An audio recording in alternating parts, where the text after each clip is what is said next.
الله الرحمن الرحيم الحمد لله والصلاة والسلام على رسول الله وعلى آله وصحبه ومن والاه. Welcome everybody to the Safina Society Nothing But Facts live stream on a warm, you never know, it's autumn.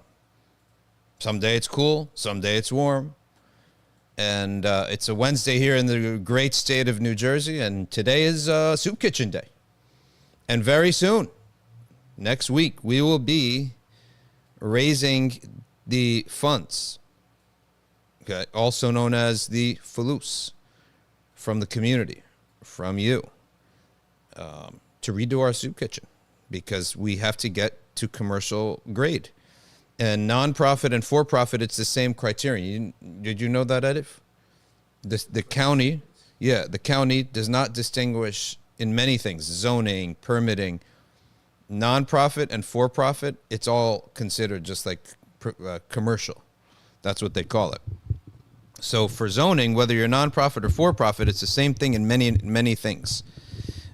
And restaurants, it's judged by the county, not the city. So I'm not going to be dealing with the city of New Brunswick. I'll be dealing with the county of Middlesex. And they gave me a list, and the city of New Brunswick said, you are green lighted. You have ijaza as a soup kitchen, as an official soup kitchen, provided that you get to commercial grade, which we're going to do, inshallah. Now, I realized something. By the way, I just found my stick again. Fadl. Open Fadl's mic. Hey, what's your guys' opinion about names that are altered over time? Yeah, I want to know what here, take your mic. Fuzzle.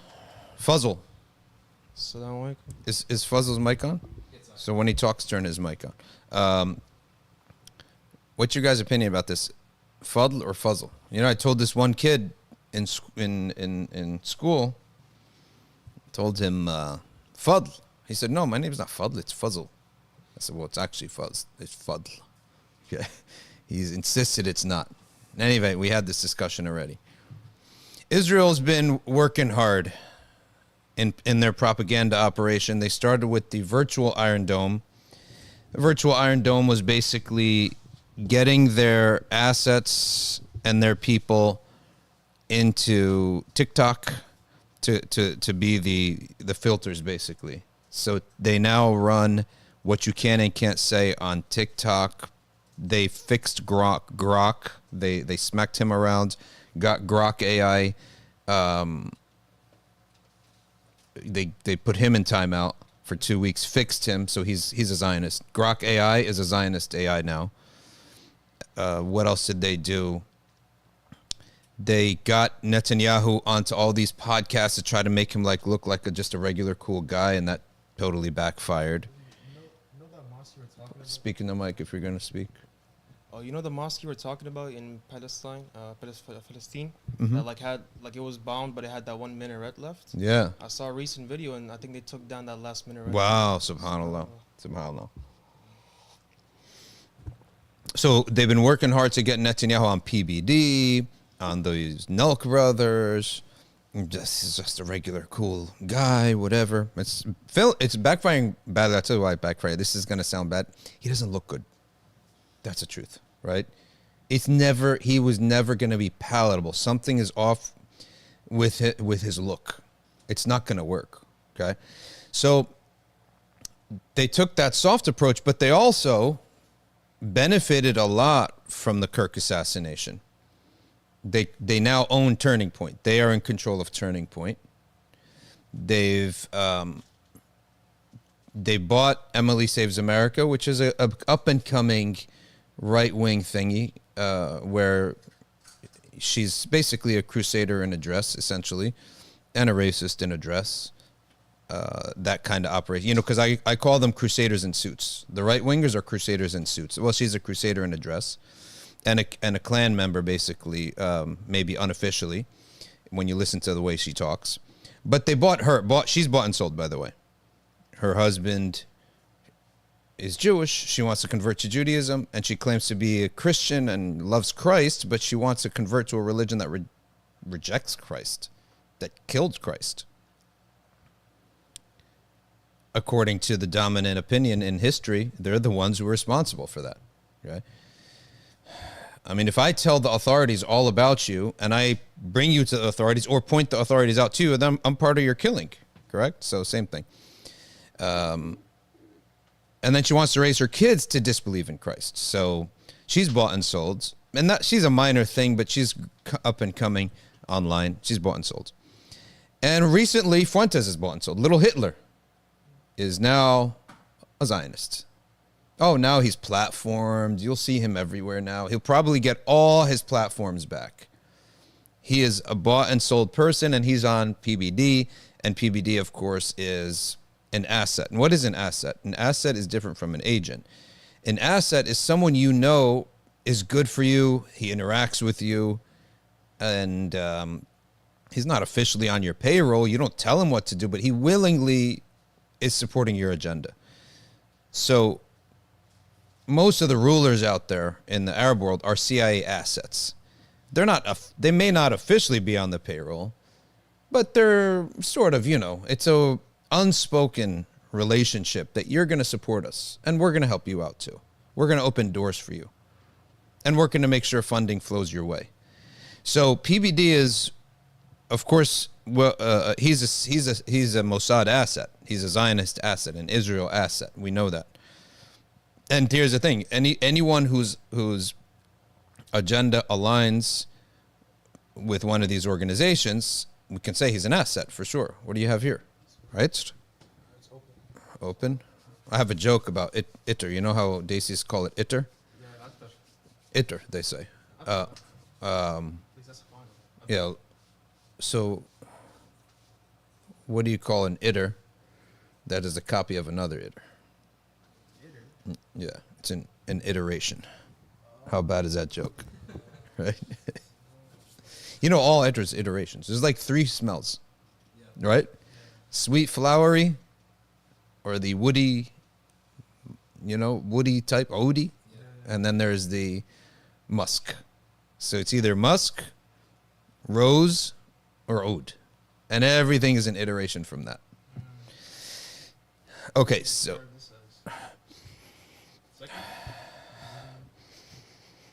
this is like more on the woody side, more on the oud side.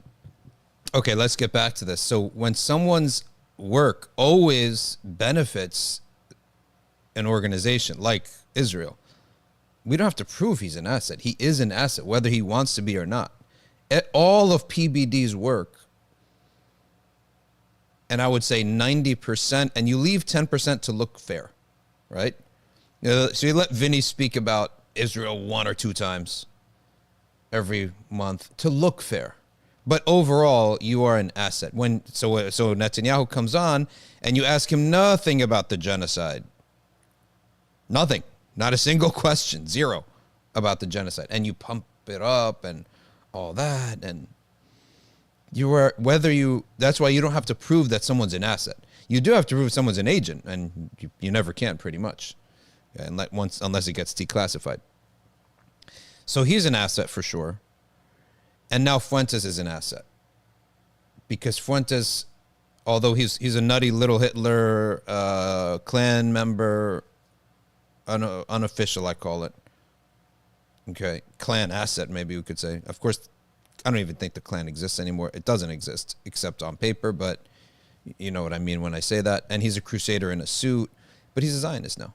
So the idea of watching Fuentes go after Zionism for fun, and you just watch him for fun because he's nuts in the first place. We know he's nuts in the first place. He's so fringe, but it was just fun to watch Crusaders go at Zionists. He's no longer.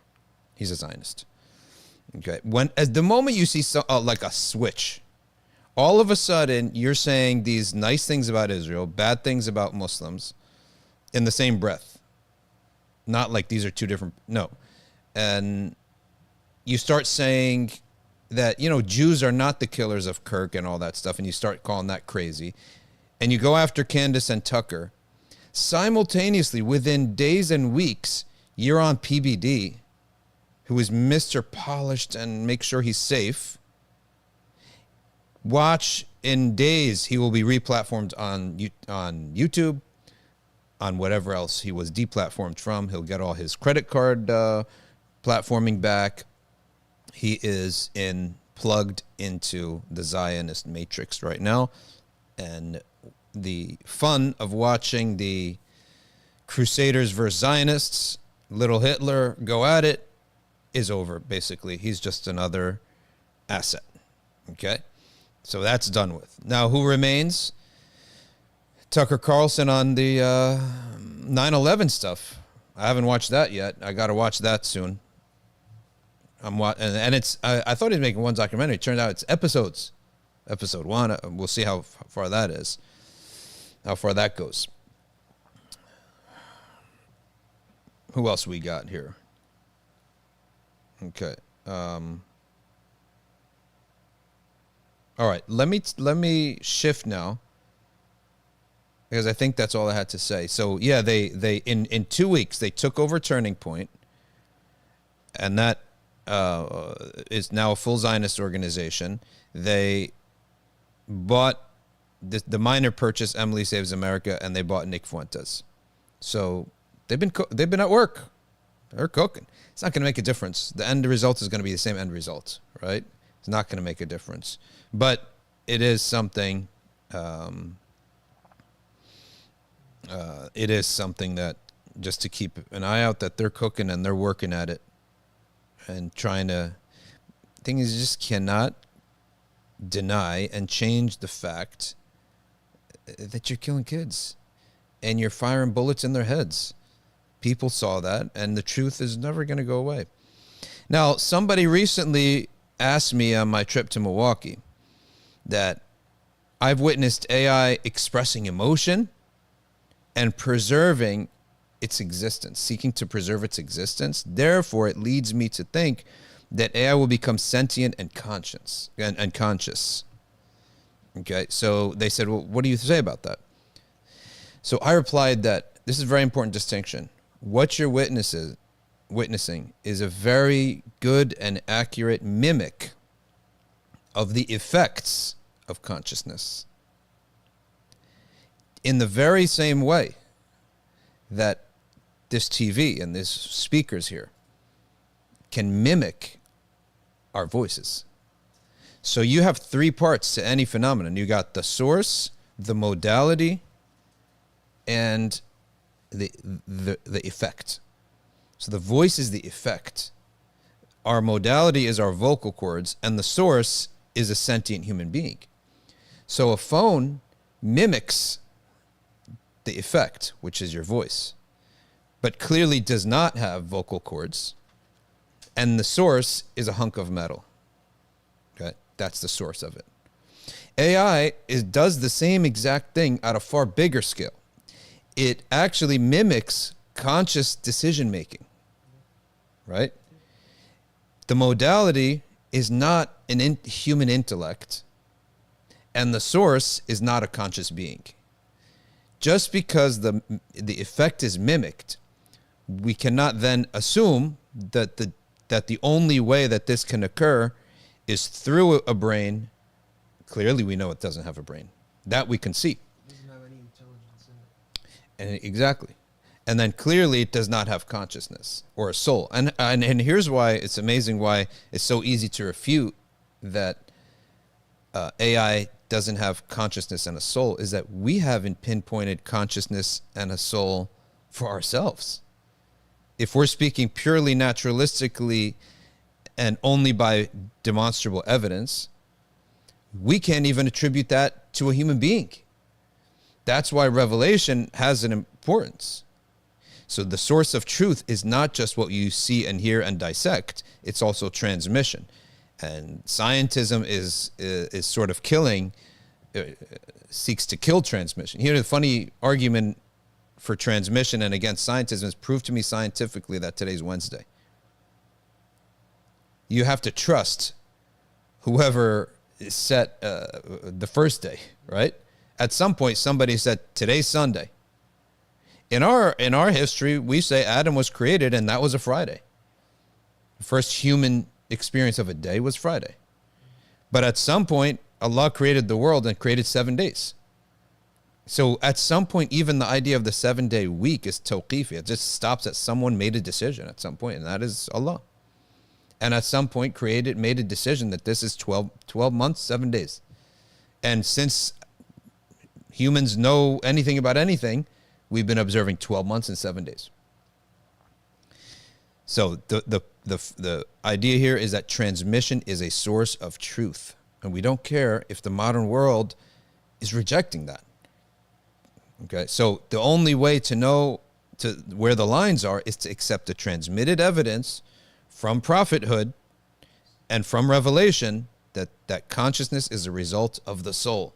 And a soul is a thing. It's a subtle substance that God infuses into Adam, and the sons of Adam and the daughters of Eve are all born with one. And that the soul is the source of willpower and thought. Proof?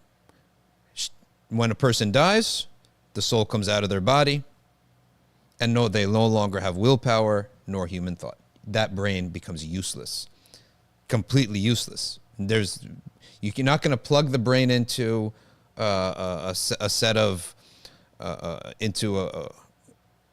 some whatever machine and flow blood to it and suddenly get consciousness again, or the effects of consciousness. So that's what a person has to do to understand and not fall into what we're seeing a lot of people fall into, who do not have the revelatory backing. I think even the Christians would agree with us, Orthodox Jews would agree with us on this subject, that this idea that there are effects, there's a modality, and there is a source. And the idea of, like, I think, what are they called? You know, the people who have a doll and they talk with the doll, right?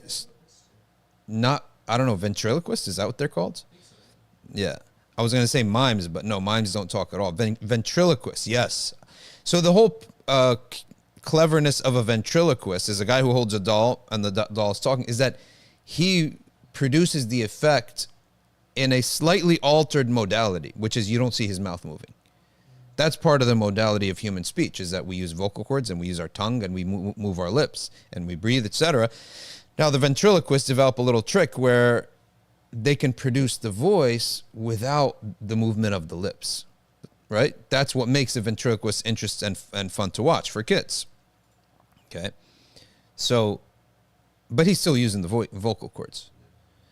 And then when they first created the phone or recording audio and then video, so nobody would ever confuse at all that this, in the smaller example, simpler example of listening to a recording on the phone, you clearly know that it's a hunk of metal, there's no vocal cords there.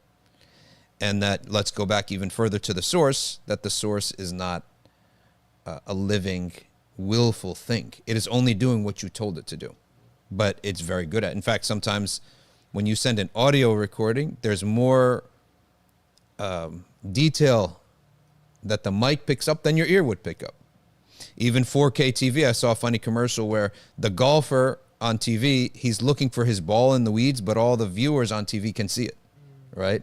It's like sometimes we can produce a modality that's even stronger than the human ear and the human eye. So even with a greater modality, it doesn't mean that it implies the same source. It's a false analogy that person's making. Mu'in says the transhumanist argument is that the human being has no soul. Okay? So that we're just advanced AI. So that's so now we have to separate humanity at that point. Are you soul believers or not? Do you believe in us? It's really gone down from the Renaissance movement to, do you believe that there is a God? Do you believe that there's morality at all?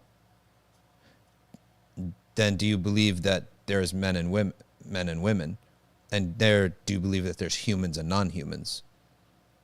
We would have to redo all of our law, because why would animals be subjugated to humans? So zoos should be rethought in the transhumanist view. So transhumanists, these are enemies of nature, enemies of God. Anything else to add to this? Moeen is listening. Anything else to add? Because I think pretty much that's the breakdown. You got to separate between the effect, the modality, and the source. And so once you say, well, humans have no soul either, you can't really prove that. It's a negative. And if you have to say, according to my school of thought, which only deems the only truth to be what the eye can see, or that can be demonstrated in a lab, in that case, well, what day is it? In that case, throw out history. In that case, throw out language. Because all that is based on transmission too. I think it's important to understand how an AI works in the background, to understand, to be able to differentiate, like, why do you even think it's a soul? Like, once you start to understand what an AI is and how it works, the transformer model, it makes no sense to call it a conscious being. It's just a very advanced algorithm that can predict stuff. Yeah. Because it's trained on the entire internet and all the books, articles, etc. It's trained. It's a hunk of metal at the end of the day. So the modality is known. And that hunk of metal can be actually replicated. Whereas we can't do that here. I could take that hunk of metal, put it in another hunk of metal, and it works. You can't do that for the human being. There's something clearly different that once a soul exits, the human being loses willpower, life, consciousness, everything. All of our abilities are based on the soul. And the body is just the carrier of the soul. Listen, everybody. This news is just in. The passing of Sheikh Yahya Rodis' mother, I just received. I'm asking now about Janazah information. But may Allah have mercy upon her. She was a Muslim who, mashallah, lived with them in Allentown. And may Allah Ta'ala give her Jannat al-Firdaus. She had suddenly gotten very sick and passed away just today. I'm getting the news. And so may Allah Ta'ala give her abundant rahmah and rejoin her with her husband, who had also entered Islam and passed away maybe a year or so before. Right.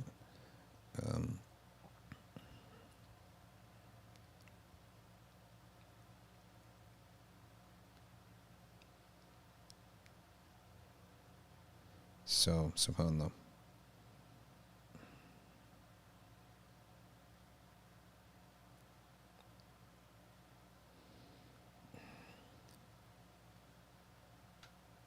All right, so no information yet, but the word is passing around, and again, so literally 1 week ago was my dad. This week, Sheikh Yahya's mom. And last week, by the way, this was sort of expected because she was very sick. SubhanAllah. Yes, speak. A couple of weeks ago, Sheikh Ismail Isa's mom also passed away. You know Sheikh Ismail Isa? SubhanAllah, Sheikh Ismail Isa's mom passed away too. A couple of weeks ago. And if we open up Surah Nuh, we left off on ayah number 12.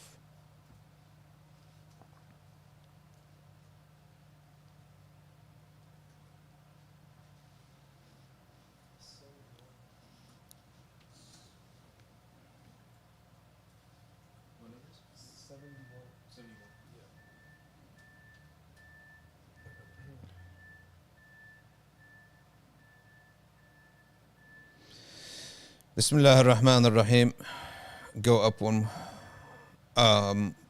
We said here, we left off on Surah Nuh, and we are delving really into the Quran these days. As Alif fires it up, or I don't want to say fires up, loads it up. So we don't refer to fire and the Quran in the same wording, same breath. And Allah says, أعوذ بالله من الشيطان الرجيم ويمددكم بأموال وبنين ويجعل لكم جنات ويجعل لكم أنهارا. This is the verse. If you want wealth, success, everything good, then recite istighfar. Because Sayyidina al-Hasan al-Basri used to always give this as a medicine to people. Someone said, I have debts. He said, make istighfar. I'm trying to have a child, make istighfar. I'm trying to open a business, make istighfar. So why? Because these verses say, فَقُلْتُ اسْتَغْفِرُوا رَبَّكُمْ إِنَّهُ كَانَ غَفَّارًا. I said, seek repentance to God. And for a non-believer, that means believe in God. For a believer, it means repent from your sins. And Allah will extend your lifespan. And He will grant you wealth. And He will grant you children. Benin here does not mean only children. It means friends too. It starts with this. This is what's known in the Quran, and you see this often, the specific that refers to a general.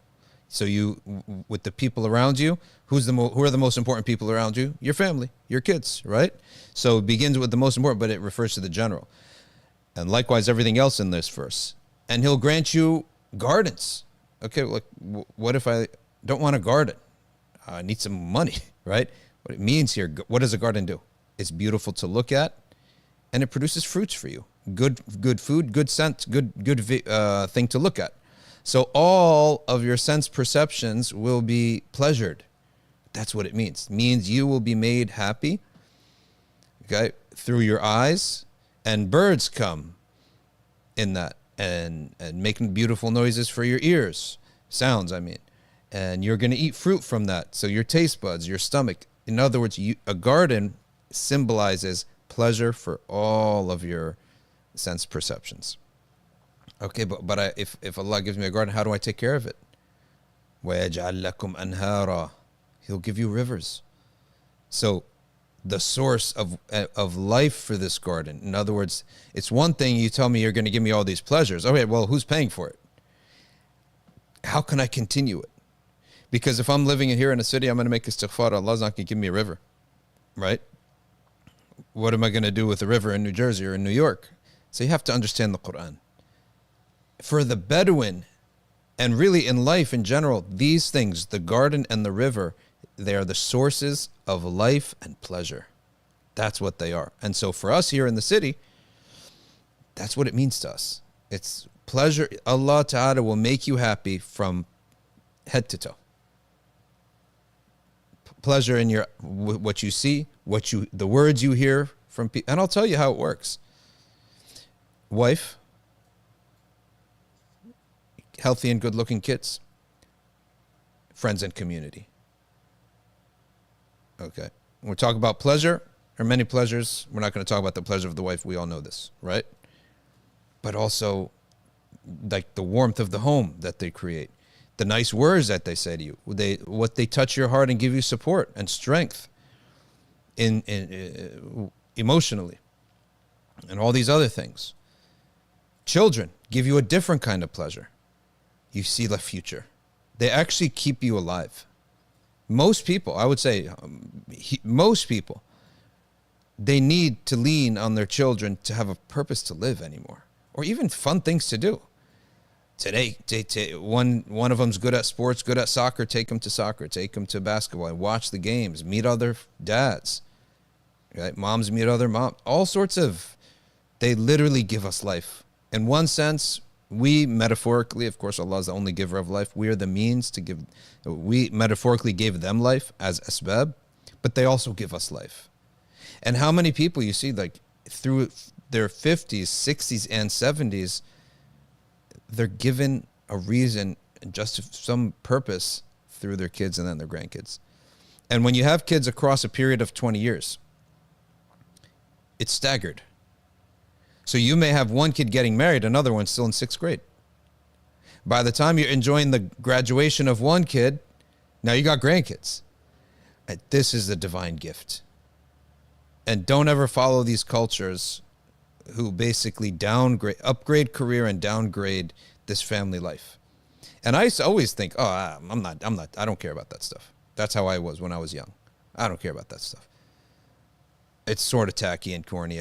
There's a lot of things to discover in life. But when you end up following the normative ways of a Muslim, you will get married, will have kids.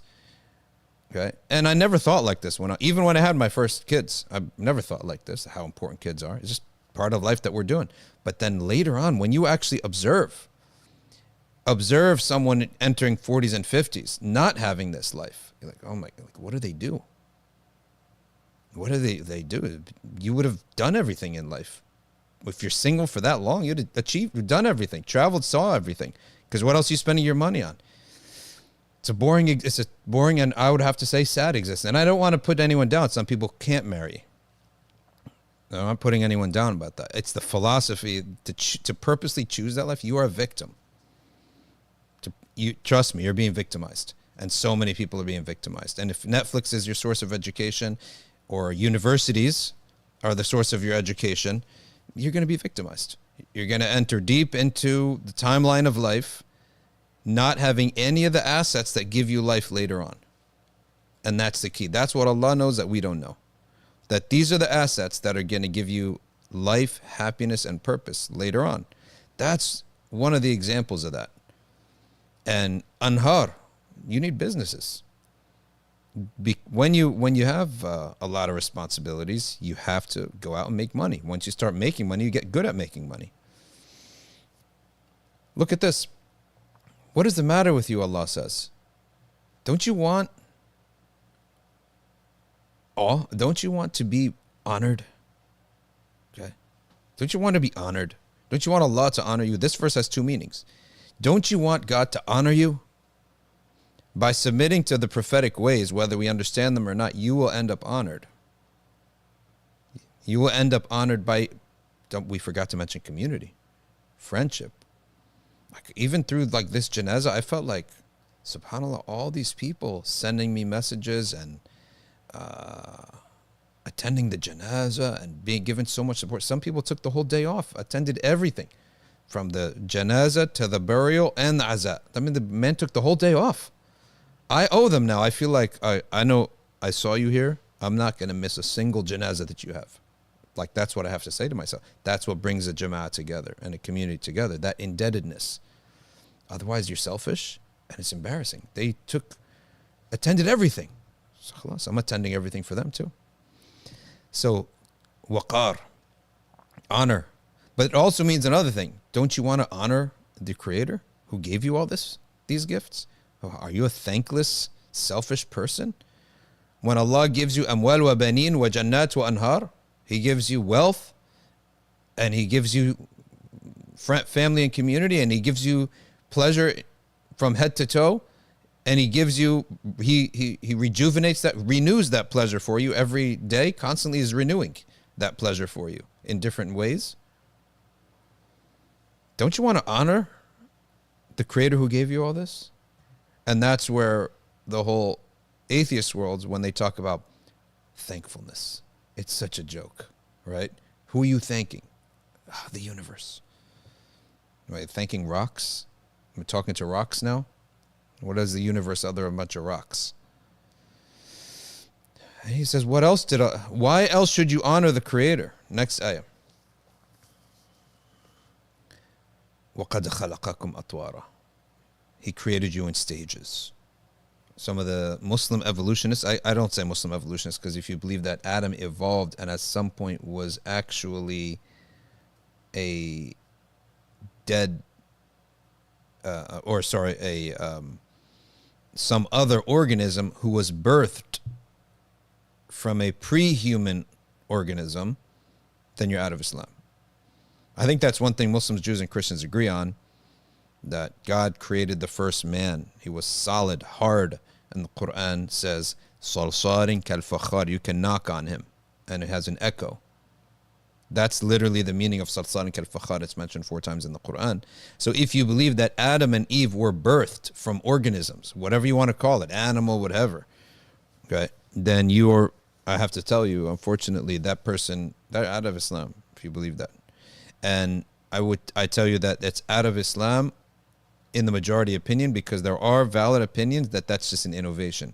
But I only heard 1 or 2 people ever say that. I don't agree with that. I think it's a known in religion by necessity that God created Adam and Eve. You go ask anybody, who did God create? Adam and Eve. Adam and Eve, did they come from, born from some kind of other type of being? Non-human organism? Well, prove that organism existed in the first place. No, it's out of the question. So when they try to use that to mean evolution, they're not correct. What Allah means, He created you in stages of development. It's the embryonic stages we all know about. Right? First you were a seed, then a clot, then a clinging piece, and then so on and so forth. And then in our life we have stages. There's infancy, then you're a toddler, then you're a child, then you're a youth, and so on and so forth. And you go up and then you come back. Right? And to not knowing anything, and sometimes they have dementia and their brain just stops working. Just like it didn't work for a baby, now it stopped working. Allah says He returns you into that same state. Except the one state is a cute state. You're beautiful. Your skin is brand new, and we're looking forward to your growth. The other state is not pretty. When you become old and decrepit, and we should just say the body becomes old and decrepit. It's meant to be. We're not saying you're decrepit. You're not your body. You're your soul first, and then the body is just an encasing. Then when we die and get resurrected, that's our true body. Okay, that's the real body. Never gets old, never decays, etc. And when a person gets old and starts having dementia, that is also a blessing. Because when you're preparing to part from someone, when it's no longer attractive to be around or even useful to be around, because you can't even talk to them, they have dementia, there's no point to even talk, then it's a preparation to bury them, right? For separation. It's really a preparation for separation, I should say, is better and a more gentle expression. You're getting prepared to now separate from this person, because in a sense, when your mom or dad gets dementia to the degree that they get it, you are already separating. And I think that's a mercy. Right. أَلَمْ تَرَوْا كَيْفَ خَلَقَ اللَّهُ سَبْعَ سَمَاوَاتٍ طِبَاقًا. Do you not see how God created 7 heavens, one above the other? Allah says in other ayahs of the Quran that He created 7 heavens and 7 earths. Does that mean that there are 7 earths like this? No, the heavens and the earths are one unit. Every abode above us, you cannot have a sky, samawat, without an earth, right? Just as we have an earth and a sky. So now the first heaven above us, and there are 7 realms above us that are different from paradise. We're not talking about paradise, we're talking about the heavens above us. Heavens are different from paradise. But every heaven above us has to have an earth and a sky. So when Allah says He created 7 skies and 7 earths, that's one unit. An earth, a space to walk and live in, and then a sky above that. And then eventually that sky ends, and the next earth begins. Earth meaning ground. The next ground begins. That's the meaning of the 7 heavens and earths like unto them. وَمِنَ الْأَرْضِ مِثْلَهُنْ. That's the meaning of that. So have you not contemplated how Allah created 7 skies, one above the other? So now that makes us think, if the earth is round and we see space all around us, is it more like concentric circles? Right? And we know we're the lowest one. So is it cones going out like that? Allah knows best. If you can imagine what I'm saying here, like we're a small little circle, then a bigger one above it. All around it, but above it. Then another one all around it, but above it. And Allah knows best, and it is truly knowledge that really doesn't benefit. But it's just something you think about. Like, what is the shape of... Because they do have a shape. Right? And we can't speculate about it as long as we know it's only speculation. And these are created things. They have limits, and they have ends, and they have shapes. And we know that this universe is expanding. Well, if this is expanding, and Allah tells us in the Quran it's expanding, and this is the lowest abode, then clearly all the others are expanding too. And Allah knows best. Maybe there's more dimensions. Like we have 3D, it could be 4D, 5D. This brother here is saying 3D, 4D, and 5. I mean, that's rationally possible. It's just adatan, customarily, not possible because we never experienced it. So you know the difference between al-'ada wal-'aql, and many people confuse these two things. So there's a Aqli judgment and there's a Adi judgment. And an Aqli judgment is what is something rationally possible. Is it consistent within itself? And then there's a judgment by Ada, or a customary judgment, which is, do we see it on the earth? So to give an example, pink elephants are rationally possible. It's rationally possible for a pink elephant to exist. There's nothing, it's something you could draw it. It's not contradictory in itself. It is not rationally possible for a square triangle to exist. Okay. Now, if something is not rationally possible, we just put an X on it. It will never be customarily possible or visible in the natural world. But let's take an example of this pink elephant. It is rationally possible, but customarily impossible or non-existent. We do not see in the earth today a pink elephant. Right? So it is something rationally possible. Ja is aqlan, it's possible, but muhal adatan, it's impossible in customary life. Now that could change, right? That could change. But in customary life, that's what we make decisions based on, not just what's rationally possible. Okay? We also make decisions on what is naturally and customarily in demonstrable life possible. So one judgment is based on what we see, hear, and smell, taste, touch. That's al-ada, al-hukm al-adi, what we see in life. And then the other judgment is based on reason, the second source of truth. Then there's a third judgment, which is based on transmission. Did Allah speak about this? Does Islam and the Sharia? That's al-hukm al-shar'i. Al-hukm al-shar'i. So does the Sharia say anything about life? Does the Sharia say anything about elephants or something? Okay. So something can be rationally possible and shar'an impossible, such as Abu Lahab going to paradise. Why? Because it's rationally possible that Abu Lahab went to paradise. He could have become a Muslim and went to paradise, right? That's rationally not inconceivable.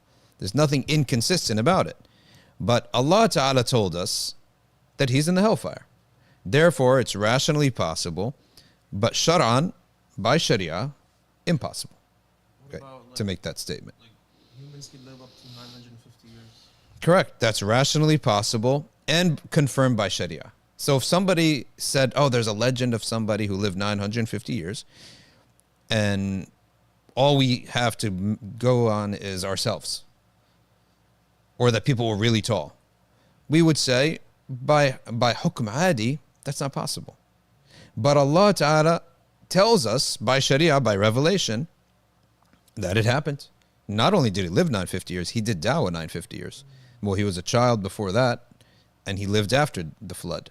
So he lived even more than 950 years. So by Sharia, I say, yes, it is possible. So it is possible. And that's why every theory, whether you're a Muslim scientist or otherwise, you don't just look at the level of al-hukm al-adi and the demonstrable evidence. You must also take into account al-hukm al-shar'i. And you must take into account al-hukm al-aqli. Stephen Hawking doesn't take into account al-hukm al-aqli, rational evidence or rational possibility, when he says the world, because of the law of gravity, the world can and will create itself from nothing. So you just contradicted reason 3 times in this statement, because you said from nothing, but then you established the law of gravity.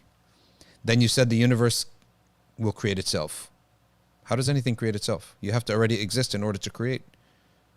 Thirdly, when you say there's a law of gravity, laws are descriptions of physical things. You cannot have a law of gravity unless you have at least 2 objects, correct? So he contradicts himself rationally, and even without even needing to go to scripture, we dismiss his argument. And that's what ilm al-kalam seeks to do when an atheist talks. Atheist is not going to respect when you say al-hukm al-shar'i, the Sharia ruling, right? And the Holy Book says, he doesn't believe in the Holy Book. So you have to go to al-hukm al-aqli. You have to go to the rational argument. And Mr. Hawking, you contradicted yourself 3 times. In your first sentence of the whole premise of your book is contradictory. So your thesis statement can never be proven because it's contradictory in the first place. So that's important for everyone to know the 3 judgments. the Shar'i judgment, the rational judgment, and then the Adi judgment. Any questions on that, or is it clear? I forgot what was Stephen Hawking's belief on God. Stephen Hawking? I know he was He an started atheist, off but as believing in God. he was an atheist, but he said something like, "You can't find God in this universe, so therefore God doesn't exist." He's into scientism. That's the problem. Scientism is his philosophy. His scientism is, it's the. You can go to the full cam for a second until we get back to this. The full shot. Scientism is the idea that the only source of truth is demonstrable evidence. But the funny, just simple refutation of that is, how do you prove what day of the week it is, right? At some point, you have to trust that someone said it's Sunday, right? On top of this, so all of history cannot be scientifically proven. You would have no history. Language can't be scientifically. So many things. So there's demonstrable evidence, there's rational transmitted evidence, and then there's rational evidence. There's three sources of truth. Facts are based on one of three sources. Okay, either demonstration, and that's what babies learn. They touching, putting stuff in their mouth, right? That's how babies learn. It's the most basic level of knowing something is true. And that's why when you want to speak to someone at a very basic level, you need something tactile, something they can imagine, something they can feel. You go to the next level, it's transmitted truths, such as somebody telling you your name. Your mom teaches you your name. You can't even remember her doing it, but she tells you, you are Fuzzle. At some point in time in your life, your mom kept saying that to you. She said it so many times when you were young, you didn't even remember. Okay, you're Fuzzle. This is Mama. This is Papa. Right? And you guys in the Desi world, Chacha and Chichu and Pupu and Fufu, right? I think they adapted the language based on the kids, right? Based on the infant, and they just kept the names, right? I've never seen terminology like this before, right? I got to learn it. That's the one thing I didn't learn. I know the recipes, by the way. Oh, I know karai. I start knowing and I start to know good Desi food from that. I know Nahari. I know a lot of stuff. I'm like an honorary Desi by this time. Yeah. And I don't even consider any other cuisine if Desi is an option. There's no contest. There's one thing that Allah gave you guys. There's just literally no contest. Unless I don't want to fall asleep and feel heavy, then I'll just go Arab, Turkish, or something like that. Avoid the rice. Avoid the rice. Health? Forget about health. This is a recipe that sends you to the ER. That's why I have so many doctors. There's just so many health problems because of the food. So forget the desserts, by the way, and the faluders and all that. We digress. What subject are we talking right now? Hawking and family. So that's transmitted truth. Okay. And you learn that pretty easily too. Then there's rational. Reason is a source of truth too. So that's mathematics. And that's the hardest one to learn. That's why kids struggle with math. Yeah, well, when you have kids, you'll know. It just ends up in tears. That's always going to end up in tears at the kitchen table. That's what math literally homework is. I don't even understand the instructions when I get them. Wallahi al-Azim, there's a group chat for the KG. For the KG parents, they look at, they send each other the instructions. We don't get what does this exercise want us to do? That's not because math is hard, because the way it's taught is ajib these days. 2 + 2 = blank. Next question, why? What do you mean why? They want to bring us a formula. What is it? The affirmative formula. What is it? These things? The associative property, the affirmative property, the calculative property, and all these nonsensical formulas that are just descriptions of the equation. 1, 2, 3. That's it. So reason and math, you find it in the subject of logic. You find it in the subject of course, mathematics. You find it in computer science. You find it in even Nahu. By the way, Arabic Nahu has a lot of this puzzle solving. Your brain will actually grow if you study Nahu. Okay? You know that? You know Nahu? Arabic grammar. It's like a puzzle. It engages both hemispheres of the brain. For Arabic specifically. Really? If you do Arabic grammar and morphology, like it engages both halves of the brain. As opposed to regular language like English, it only engages the left hemisphere. study on Amazing, this. There's a study amazing. on this, actually. Subhanallah, shay ajib. So now you have these three sources of truth, and each one has a judgment. And each source can produce for you an absolute fact, a highly likely fact, which we call ghalabat al-dhann, which we include as evidence, but it's not at the same level as the absolute yaqeen evidence. Then you have just speculation, dhann. Could be that Israel killed Charlie Kirk, dhann. I mean, ghalabat al highly likely, like 99%, they did 9/11. You got absolute truth, they're doing a genocide, right? Because we see that in 4K. So there's absolute truth. Even my examples are like Israel now. Absolute truth, highly likely. Absalam, how are you? What do we have here? What is this? Gifts? Khaybar what? What is this? You are a loyal Khaybarist, by the way. You did not go to Haraz, right? I do go to Haraz. You go to Haraz too, okay. Fazl, you're going to have some of this. Fazl, open this up. Sheikh, if you're gonna have that, you gotta have the dates too. Then bring the dates. Saf was great too, if you can drive over there. No, you open this up. Because I don't want it to spill on my nice plush white hoodie. By the way, the store is coming back. The store is coming back with really cool designs. All right, let's get back to the subject. Where did I leave off, Alif? Reasonable evidence. Rational evidence? And no, specifically, what was I saying? We left off on like how Arabic grammar also is logic. Fast forward. So we're talking now that there's rational evidence that's harder to learn. But math and all these subjects are based on logic, on the intellect. Now, here's the beauty of it. Arguments, the idea of bring something unique to the world. It's when you combine these up. You combine, right? You take an observable reality, you take another observed reality, and you start thinking, what's the connection between the two? That's where the real scientists come into play, because they must use logic. Stephen Hawking did not use logic in his argument. So scientism is to say that, to lean only on demonstrable truth as the source of fact. That's it. It's just that. If it's not observable, I reject it. That's literally a philosophical claim. You cannot even prove that concept, that usul, that methodology. You cannot even prove it scientifically. It's literally a philosophy. Number two is you have the philosophers and the rationalists. They solely rely on the mind to derive truth.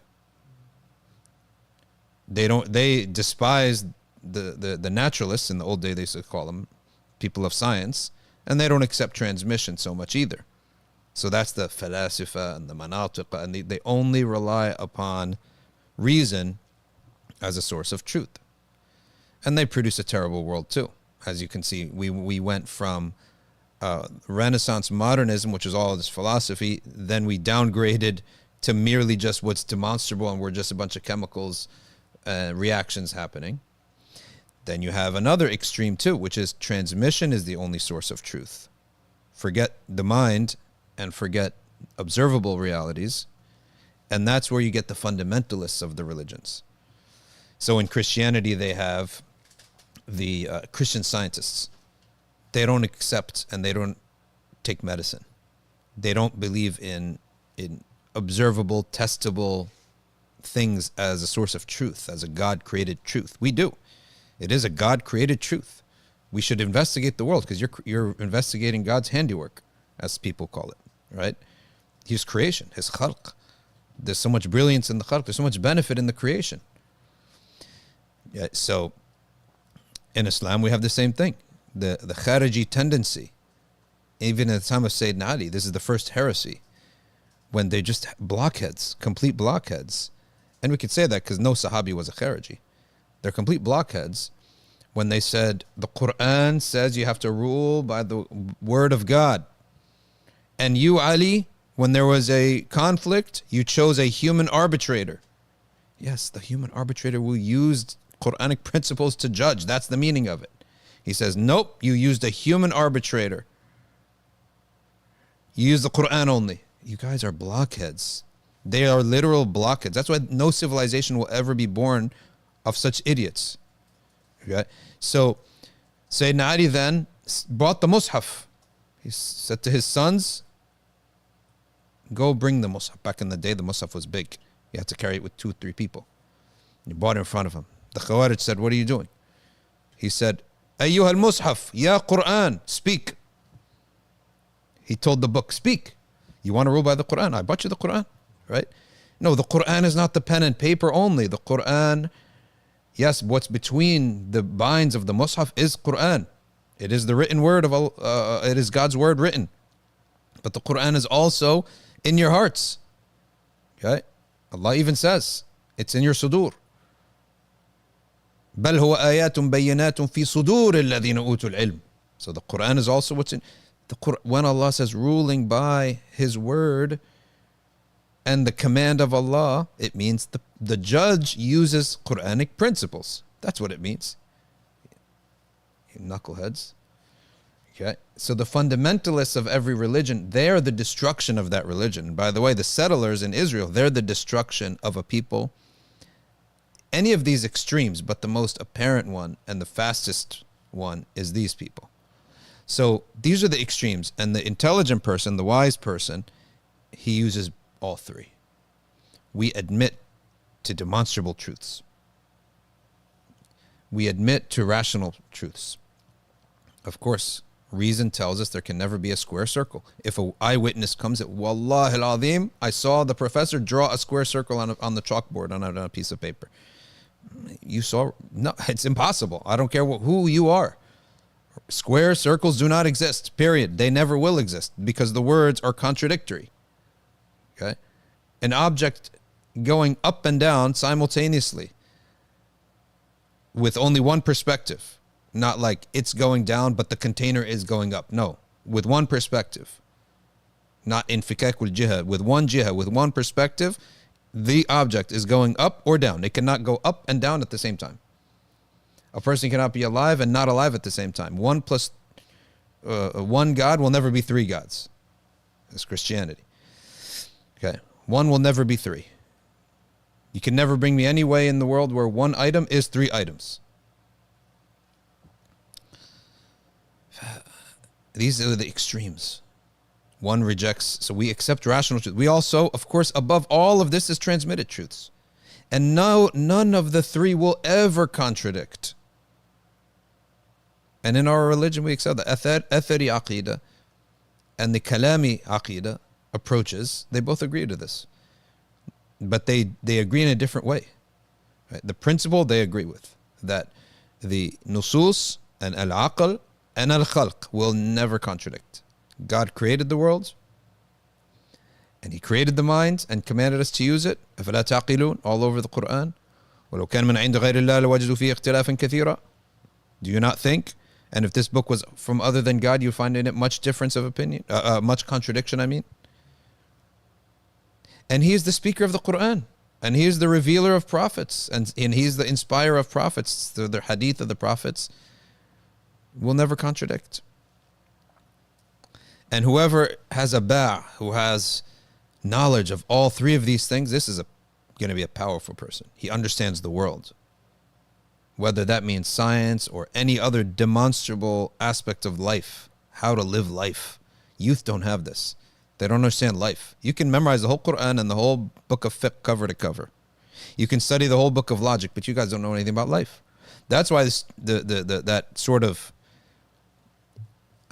image of that kid who goes and studies and he masters everything by 25, but he comes home and he falls flat on his face, while the old guys in the masjid who don't know any of that stuff are succeeding. Why? Because he doesn't know demonstrable science. And demonstrable knowledge is not limited to science and labs. It's any lived life. Social interactions. How do you learn it? By patterns. How to run a business. How to get a permit. Everything that's learned by doing.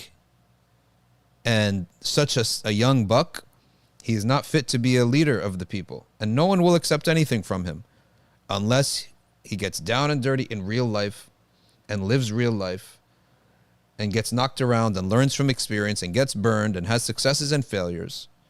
Then he's sound in demonstrable real life knowledge. And that's also part of the category of demonstrable knowledge. Al-ilm al-tajribi, things that can only be learned by trial and error.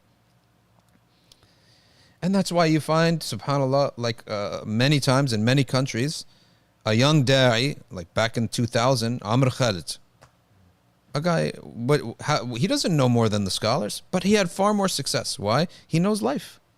He knows the elites of Egypt, how they think, what they like.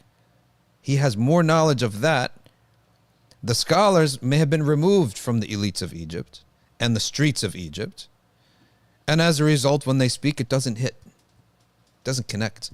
Bring me any convert. That convert will speak far better to his audience with very less knowledge, very little knowledge, much less knowledge, than any big alim who doesn't know that audience. When you're a southerner, like Ali, Maliki Click, like the Muslim Cowboy, Brandon, what do we know about Texas? What do we know about Oklahoma? What do we know about the South? What do we know about what they now call Caucasia, by the way? Middle America, some people call it Caucasia in the business world. Yeah, they refer to it as Caucasia. I wonder what Edison would be. Asia. That's it, right? Edison is just South Asia. That's it. Okay. So, what do we know about that stuff? We don't know anything. You can learn as much Quran as you want and ilm as you want. When you go there and you speak, you fall flat on your face. He knows nothing. On his first day as a Muslim, he'll be able to connect with them. So you understand the hold on a second. Ayo, assalamu alaikum. كيف حالك؟ مين معايا؟ Daniel, كيف حالك؟ speaketh.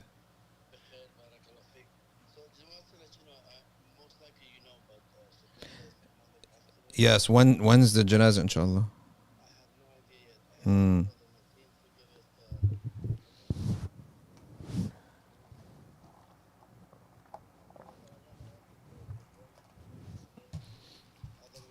Oh, I really appreciate it. Thank you very much.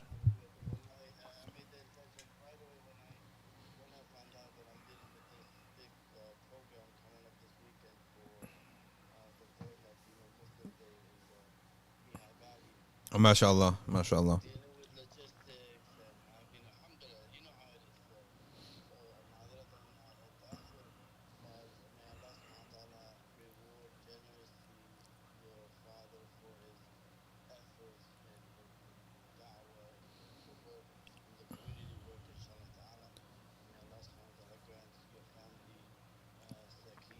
Ameen. Ameen. Sallallahu. Likewise, may Allah bless your family and your parents and preserve them and grant all your family Jannah. I really appreciate your calling. I love it. Wa alaikum salam. All right, folks, I took that call because I thought it related to the janazah, but it was from Allentown, but it was from a different brother, mashallah. Brother Daniel Hernandez, he's having a Latino Muslim day in Allentown too. Is my mic back on? Yeah. Okay, good. You don't need to turn it off when I take a call unless I tell you it's private. Okay, no problem. Someone says Muslim Cowboy was celebrating someone's murder, which is haram. Who told you it's haram to celebrate someone's death? Who told you that's haram? I'm just saying, like, why make the judgment or immediately celebrating some? Okay, so if Hitler gets shot, did the Jews celebrate? Question, right? When Hamas leaders get killed, do they jump up and down or are happy? Now, they're not our teacher, right? So that's one good answer. Well, they're not our teachers. Okay. No, but who said it's haram? When Muslims win the Battle of Badr, did they not kill? That was a lawful killing, though, right? He's saying it's an unlawful killing. Maybe that's the counter argument to that. But it's an unlawful killing, as you're saying. You should not celebrate an unlawful killing. Okay, possible argument. Okay, but no, don't go and have some kind of sympathy for Charlie Kirk. Let me just put it that way. These are all crusaders in suits. Yes, you could say, okay, well, I can't condone unlawful killing, but I'm not crying over you. This guy is a guy who celebrates and is so happy to see all these what he called stupid Muslims getting killed. Why would I have one iota of a feeling for this guy? And he's a big insulter of the Prophet. He was a 31-year-old, honestly speaking, very foolish talk. You got yourself killed, okay? And that's not a clip that it's going to be like I'm putting him down. But you talked, well, I guess I am putting him down. You talked a bunch of nonsense, and probably it's your talk against Israel that also got you killed, that we happen to agree with that talk. There's the only thing he said that we happen to agree with, which he was having an about face against Israel, but not for all the right reasons, for some right reasons. Anyway, care less about all these Crusaders in suits, and they have basically announcing the new crusade in Arizona. Did you see that? No, they said, like, we need to take out the sword against all these. They literally talk. I don't have it with me here, but they're literally Crusaders and have announced their new crusade in that Arizona thing. Okay.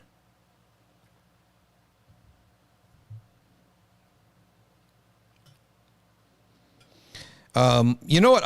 I've thought about taking calls on the program, but don't know if it's going to work out. All right, it's time for Q&A because I don't think we had Q&A yesterday. So let's take Q&A right now. Maru0904 says, no sympathy. You tell me, why would I have sympathy? Did you guys have any sympathy?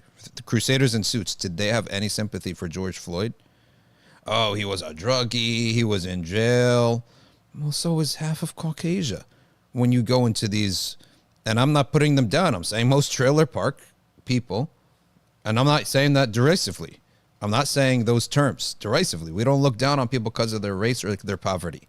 But let's be honest. Most of Caucasia, in Tennessee, in these places, they suffer from drug problems and they go to jails all the time.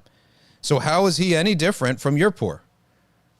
All fuqara suffer the same problem. Whether you're an African-American, poor people suffer 10 times more problem than white. And that's when they say white privilege. Yeah, there's a truth to it.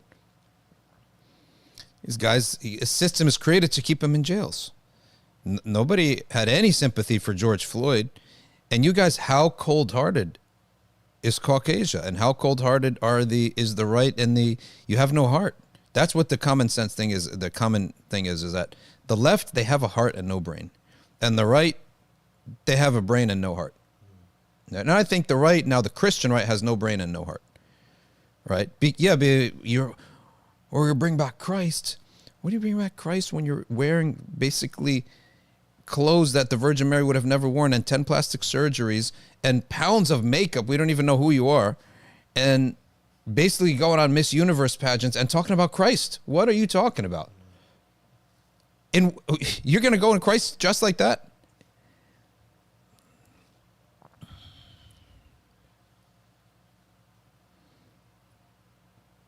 I'm no fan of Kirk, but in his defense, he seemed to be changing and being critical of Israel. That, yes, I think that's true, but not for the right reasons. He wasn't anti-genocide. He just felt what was true is that they're sucking American blood.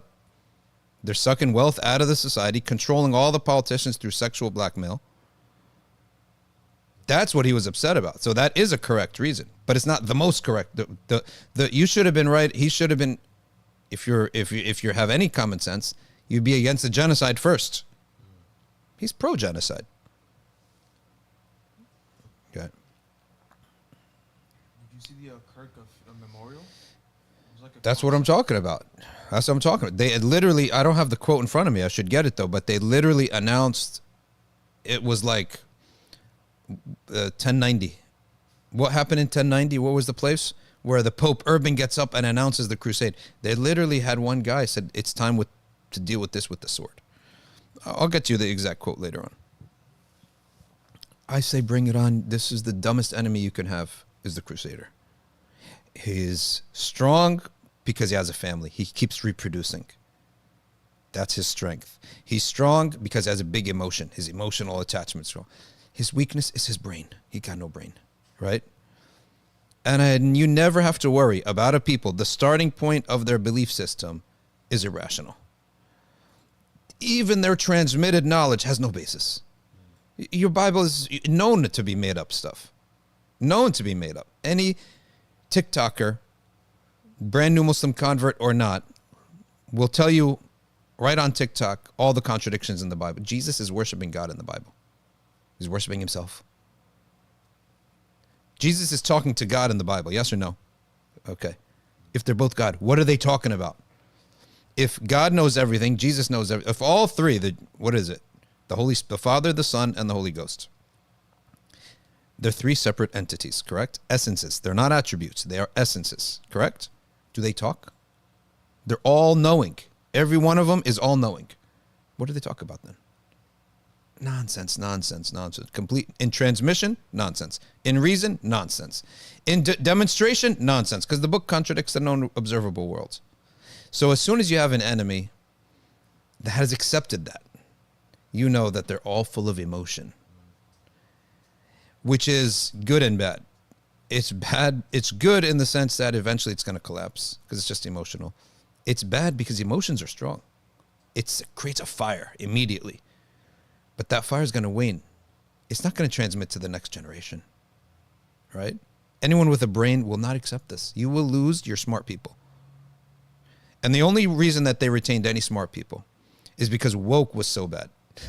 The woke thing, right, that whole phenomenon was so vile that smart people said, we need a team to respond to that, even if that team is absurd in itself. And they did. And they brought a lot of damage. They brought down the whole woke agenda, and you don't even see it that much anymore.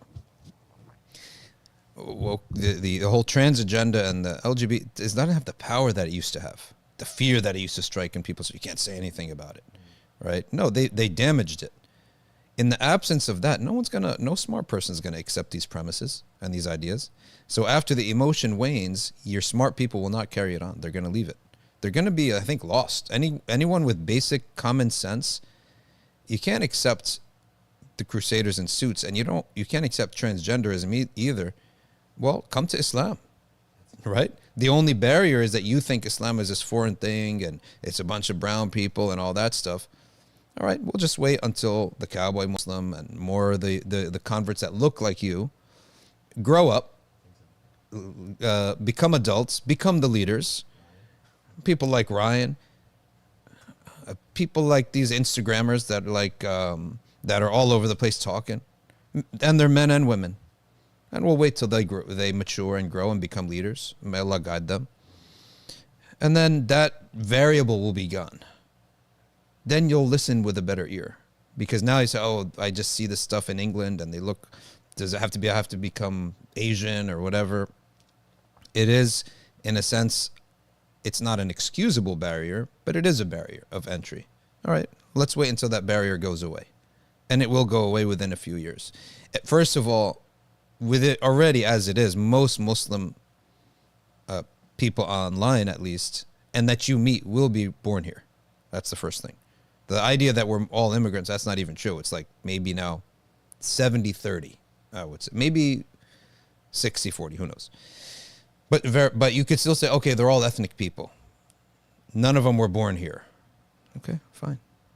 Or none of them are of here. In other words, their grandparents are not from here. All right, fine, no problem. Let's just wait. Okay, we'll wait, and when they become leaders, then that barrier will be down. Then you'll be talking to another white person like yourself, if that makes you happy. Some people need that, right? In Caucasia, that's what they're going to need. You never have to worry about an enemy who is dumb, but he's going to have a strong emotion. He's going to do a lot of damage, and they're going to do damage, trust me. That anti-Sharia law is going to, for example, be illegal in the Tennessee version of it to pray in a park, for example. You know, put your mat out and pray like behind a bush or something like that. Illegal, anti-Sharia law. It's public space. Can't do it. Or government-owned property. Stuff like that. They're going to try to do all that stuff. Don't you think that this is actually a great opportunity for the Ummah itself here, like in institutions like Safina and Maqasid, and some of the other institutions, to educate the populace on what it means to be part of this ecosystem, what Sharia is? Because I think, again, if you look at politicians or the people in the Muslim community who are in those areas, they're not able to articulate what Sharia is, and so it's the boogeyman that is, being, that word is passed around from person to person. But if you're able to articulate what Sharia is in a logical fashion to non-Muslims, then even the ones who are, because I do agree that there's definitely emotion at the forefront, but even the irrational, uneducated, if you educate them, they, at least half of them will come on. So I think it's a responsibility of us in our community. We have to up our game from a perspective of ilm. That's one of the fundamental issues, is we are allowing them to define and use our terminology and language, and then we use the arguments that they use to defend Sharia. 100%. 100%. I've always asked, like, what are they going to ban in Sharia? Wudu? You're going to ban wudu? Can I distribute my money and inheritance the way I want? Right. Define what Sharia is first. I mean, ask them what Sharia is. Yeah. Are you going to ban hijab? Okay. You're going to ban hoods? You're going to ban turtlenecks? Boom. Oh, hijab ban. Okay, boom. I'm done. What do you want from me now? I got a hood and a turtleneck. Hijab has been achieved. Where I would go even further, right? Say, let's just say extreme. If Sharia bans child molestation, Yeah. then in essence you're also banning the actions of what the Christians are considering wrong as well. 100%. So if you're going to ban Sharia, then you have to ban everything related to Sharia, and that also encroaches on what the non-Muslims believe in as well. Yeah. You're going to encroach. You're going to have so many problems, right? You can tell people they can't inherit their money that way. There's so many ways around it, too. Oh, I'll make it a foundation. How's that? Right? And I'll divide the salaries up. Edif, pull up 6108, Surah Al-An'am, because XJ brings up an important concept that we have to have. Okay. And share that.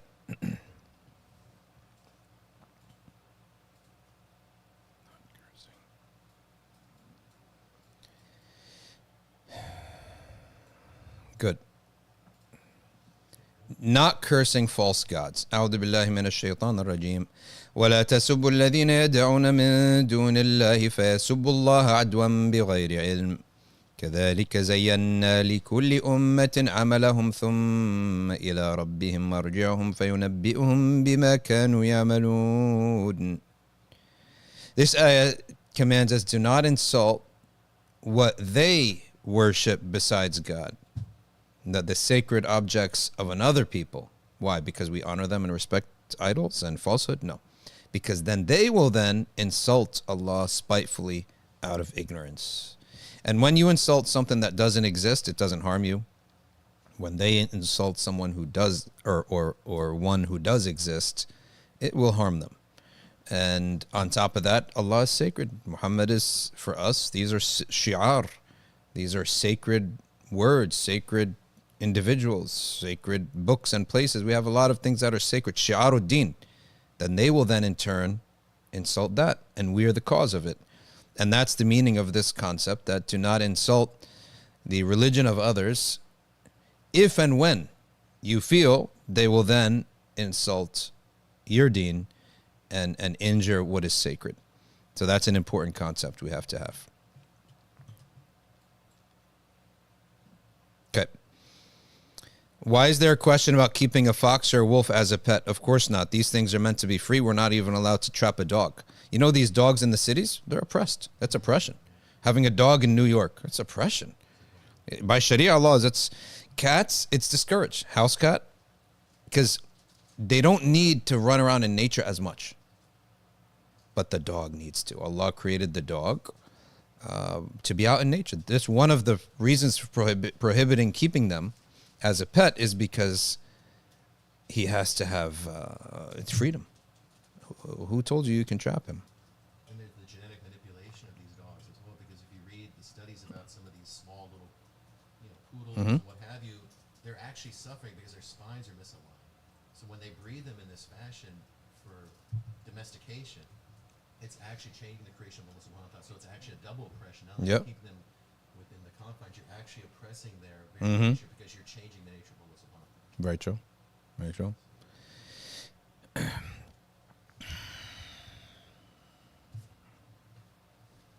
All right, next question. Is it permissible to gamble for a case as an undercover agent for the government or commit other sins like alcohol. So that's an interesting question. So you're an undercover guy. This guy's a 007, and he wants to be in the casino like James Bond. Well, you know, James Bond's not using his own personal money. So if I think there's a difference between gambling your own personal money versus gambling to sit at the casino table to gain information, the government's money, in which you don't benefit or lose anything. That's one question. The next question is drinking. No, you can't do that. You cannot drink because I'm an undercover agent. And you cannot commit zina. If just you would have a line out the door for people signing up for the FBI if that was the case. But by the way, 007 is 99% myth. People don't live like that. And we know somebody, I don't know if he wants this always mentioned as it was one of the shiukh, but he was an agent, essentially. Yeah, he had a license to kill. It's not the life people imagine, right? It's sort of a miserable life. And people say things about you and stuff like that. And then he, people would say, oh, he's a spy. Where's he disappear to? Where's he get his money from? But he would go and he had a letter, and it's authorized. All those letters are authorized by the president himself. And he's authorized as a CIA hitman and would accept jobs where by Sharia, the person deserved to be killed. He would accept those jobs like he's a drug lord, right? Or he's some other oppressor who deserves to, he's a murderer. So he actually accepted those jobs. How'd that for him? CIA, FBI comes and says, we need you a hit on this drug lord or this guy who's a murderer, known mafioso, murderer, mob boss. Of course, the mob doesn't really exist anymore in the way we imagine it to. Yeah, it's lawful. But the moment he was ordered to kill people who was unlawful to kill, then he stopped. May Allah reward him. But he would get a letter, he'd get the information, he'd get like a binder, okay, a PDF, get a dummy phone, has 1 million passports. That stuff is all real. You know, take a flight to Guatemala or some other rough country. This is not James Bond in a tux and special tech and having a great time, and then at the end of the night kills 12 people and captures the prize woman. It's not like that at all. He's going out to Guatemala, getting all sweaty, getting miserable, staying in a miserable motel, and then making the hit, mopping up, getting back on the plane and leaving, right? So to be a hitman, in one sense, there is some kind of niceness about the job where it's solitary. You're making 80 grand a pop. You work maybe once a month, right? But it's negative in other sense. You can't have any attachments, right? And then when the job is done, they don't retire you out. Okay, go to Florida. No, they kill you because you have all the secrets. Oh, most hitmen, they got killed. All right, listen to this. Good morning. This is so-and-so from Channel 4, Austria. What? We want to discuss with you issues of minorities in the West. Please let me know your availability. I don't do those. In our community, we have a division of labor. If he wants to talk about Islam, yes. You want to talk about this subject, I'm going to say to him, hi, in our community, we have a bit of a division of labor. So these kinds of news programs, we have another person who takes these. So if you'd be interested, I can refer you to him. So our executive director does all those kind of sort of social political things. If he wants to ask about Islam, then maybe, yeah. But he want to talk about immigrants in the West and all that, minorities in the West, not really my thing. But Channel 4 in Austria. Interesting. Why don't you look that up, Fuzz? Channel 4 Austria. Never heard of it before. Channel 4 Austria. All I know about Austria is that they produced some of the greatest artists in the world. You know that? Yeah, Channel 4, Austria. It looks like the British version. You know, 4 News or whatever it's called. Austria in mourning after 11 killed in school shooting. Austrian president spurns far right despite election win. Horror cannot be captured in words, the Austrian president declared today after a shooting around 10 a.m. Why would... Okay, so British Broadcasting Channel 4, it's a UK... Channel 4 is actually the name of a UK-based company. And they have an affiliate in Austria. That's the idea here. So that's why it looked very much like the Channel 4 that I used to see in England. Okay. Next question. 40% of children in Vienna schools are said to be Muslim. Austrians are freaking out. You know, these Western countries, what they don't know and they need to understand is, and I don't support their racism and their idea that their whole identity is based on their culture, but Islam preserves cultures. If you want Scandinavian culture to be preserved, but it's going to be corrected. So the sources of your destruction is your nakedness and zina and alcohol. That's actually the reason you actually destroy yourself. So, but the Sharia does not destroy cultures. It keeps cultures. And there are these divisive figures out there. They always try to show the most oddly dressed Bengali or something like that in England, or some march of people, and they say, oh, this is what is... That's beyond untrue. Why don't you show me their daughter? She's probably wearing vela and dressed like everybody else, but she's covering herself. And show me the son. Her son is probably... Yeah, that's her ethnic dress. You guys bought them over here because you guys don't have enough laborers. Why? Because you have problems in your culture that's causing the downfall. Islam is actually a solution for you. Islam is a solution. And not every Muslim is meant to look the same. So when Islam takes root in the West, it was not going to take root and end up looking like Egyptians or Bengalis or Deities or Somalis. You're going to have your own look. Go into Cambridge and see what the Muslims look like there. So there's no sympathy for race-based identity. But at the same time, historically speaking, Islam, it preserves cultures. That's the truth of things. Oh, I want to read this other article, very interesting too. Let's pull this up until someone else brings another question. Times of Israel. December 27th, 2024. So about a year ago. Author. Where's the author? Jonathan Kohan. The Palestinian-Israeli conflict is being approached incorrectly. This is because Palestinians are not Arab. They are culturally Arabized Jews and Israelites. The actual Bani Israel that were remaining historically, the sons of Israel, the ancient sons of Israel, over hundreds of years, over 1,000 years, have eventually absorbed into the Arab and Muslim civilization. That's the argument here. I'm not the first person to hold this position. President Yitzhak Ben-Zvi and Prime Minister David Ben-Gurion believed that the Palestinians were the descendants of the ancient sons of Israel, the people living there. Okay.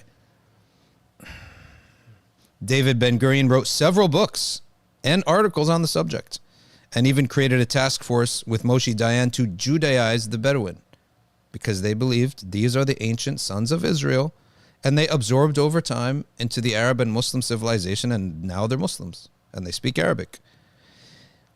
By blood, they descend back to the ancient Israelites, according to this.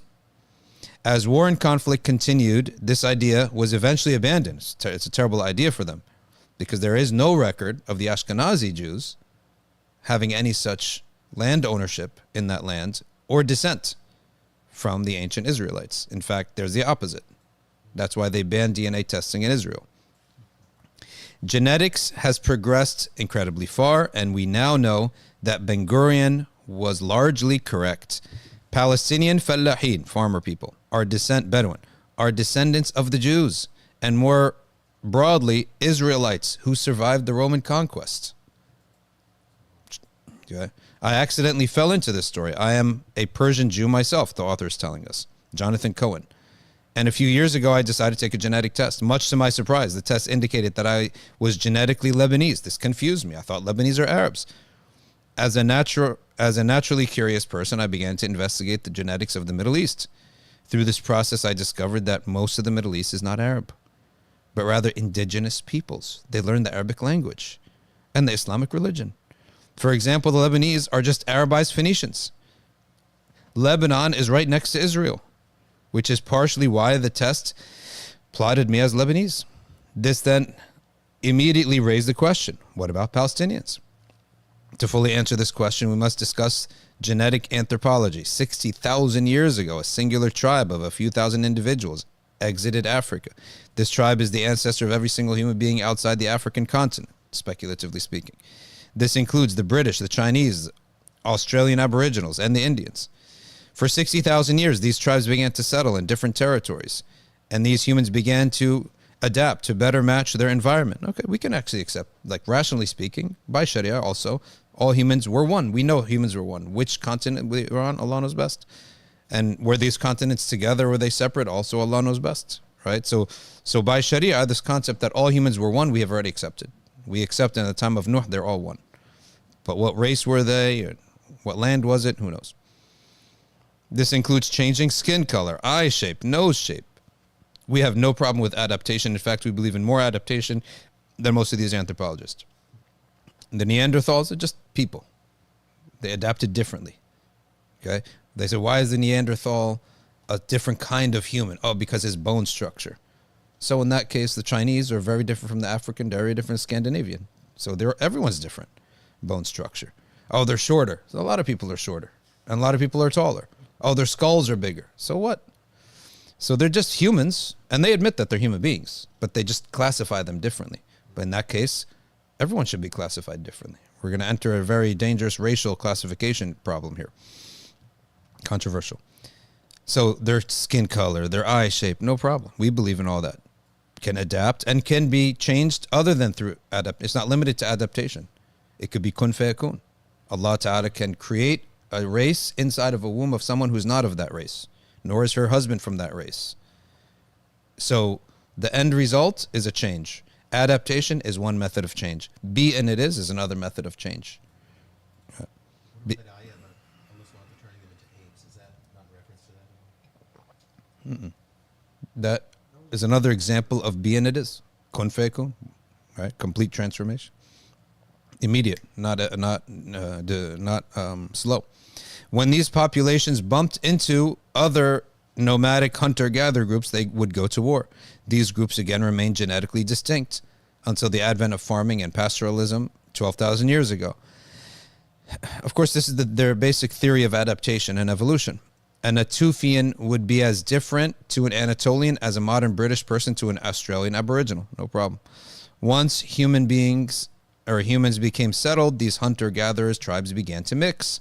Today, every ethnicity and nation can be thought of as a mixing of various hunter-gatherer groups. Type. Let's continue. The following is the breakdown of some modern ethnicities. The English are Anatolian Neolithic farmer, 47%. European hunter-gatherer, 44%. Caucasus hunter-gatherer, 8%. Yes, the English are majority Middle Eastern. Go figure. The French are Anatolian Neolithic, European hunter-gatherer, Caucasus hunter-gatherer. So the French are supermajority Middle Eastern. And by the way, we're assuming that the continents were the way they are. They could have drifted far faster than the continental drift of today. They could have broken up and drifted way faster than we imagined, and all these could have been together at some point. And clearly, when you look at Africa and South America, even as a child, you say, oh, this should be together. The Mediterranean, you could close that up. And a lot of continents, you could see how they were once one.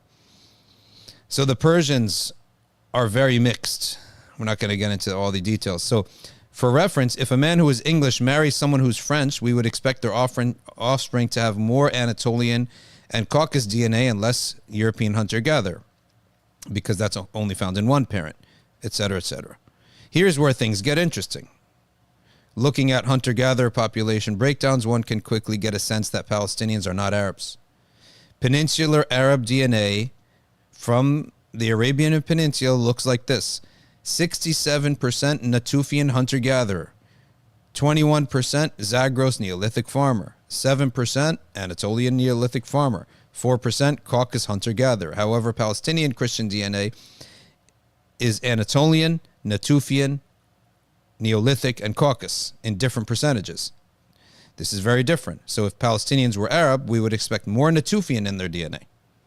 But it's not. It's very low. Palestinian Christians are clearly not ethnically Arab at all. Right? So when the whole world starts speaking English in America, that does not mean that everyone shares the same ethnic origin. Same thing in the Middle East or the Arab world or I don't like to use the Middle East because that's like British terminology.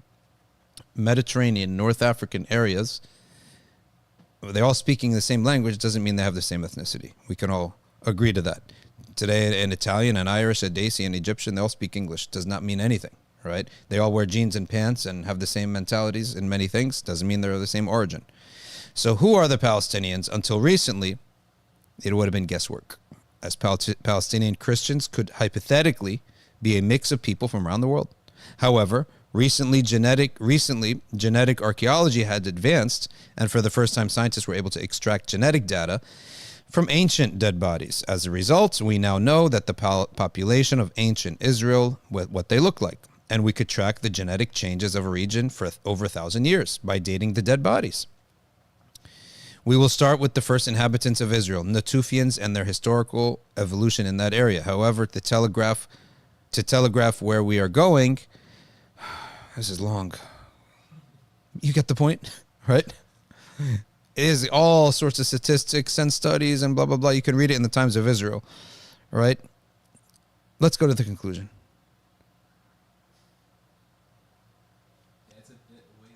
عمال يطول في الموضوع هات لي الخلاصة. Okay, let's go. In conclusion, Palestinian genetic profile is indigenous Levantine and almost certainly comes from Jews and Israelites. Bani Israel, they're amongst us today. By the way, the Afghans don't like to say it. So many of them are Afghan. They found Hebrew in caves in that part of the town, of the world. They don't want to say it, but it's true. They also say that there's one of their tribes has 5 laws on top of the Sharia. And they are Mosaic law. So some of the Bani Israel are there. Palestinian genetic profile almost certainly comes from Jews and Israelites. When Palestine became Islamic around the year I always say things as the author would have said it, right? Around the year 1200, we begin to see some foreign admixture. On the coastal plain, the foreign admixture is usually Egyptian. In West Bank near Hebron, it's with the Bedouins. In the north, it's with Kurds. On balance, it is fair to state that Palestinians are in fact ethnically Israelite. The divide between the Israelis and Palestinians is on religious and linguistic lines only, nothing to do with blood. Okay? And I would even put it at a more base thing. Show us the property records. Okay? No one deserves any land because their grandfather lived there. That doesn't make any sense. That means no one would deserve any land. You deserve land if you legally own the property. Legally, not through theft. So for the Khazarian or Ashkenazi Jews from Poland and Ukraine, if you have a legal property in this territory, we by Sharia, we would honor it. But one that was lawful, that did not originate with theft from a person. And we don't care who that person was, whether he was Palestinian, whether he was Muslim, whether he was ethnically Israelite or not, is irrelevant. Like even all this, what we just read, legally speaking, is irrelevant. It's like a nice, interesting tidbit, and it undermines the whole Jewish narrative. But ultimately speaking, what we're talking about here is that forget Palestine, Israel. Who owns this house right here? Does he have a record of it? Is there any claim that he stole it? If there is, bring it and we'll take it away from him by Sharia. If a Muslim right now says, oh, I own this home in Jerusalem and I'm calling the adhan and praying 5 times a day. Okay, where'd you get this home? I stole it. Okay, but we're Muslims. We deserve the land. We say, no, you can't steal. Give it back to Kohan or whoever owns it before you. And Kohan, say the same thing to him. Oh, I'm genetically this. I don't care about your story. Do you lawfully own the land or not? This farm right here. That's the only question that matters. All this genetic stuff is speculative, and including this, even though we like the study, we like the conclusion. It's speculative. And the Bible you don't even believe in and don't even keep the Sabbath, and you're using that to be your claim. Show us the property records, and that's all that matters. Even the country. Countries don't have rights. It's just a name that people give their land, right? Palestine, Israel. What has rights is the individual landowner. He has a right, that sacred right. Okay? That's what the issue is about. It's not about whether we call the country Palestine or Israel, or we make the laws or don't make laws. The question is, who owned that land? Were there human beings living there with lawful property rights? Yes or no? If the answer is yes, then let go of their homes. In theory.